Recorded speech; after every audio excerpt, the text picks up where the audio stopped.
Here I have Samsung Galaxy F34, and today I'm going to show you how to perform factory reset operation on this device.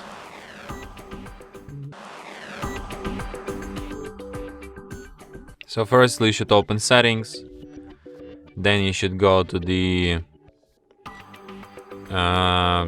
general management, then go to the reset, select the last option, factory data reset, then tap reset and then delete all, and after that device will be restarted in about a minute or so.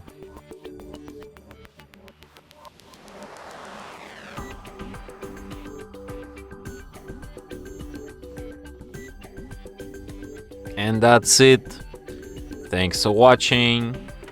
If you find this tutorial useful, don't forget to hit that like button and subscribe to our channel.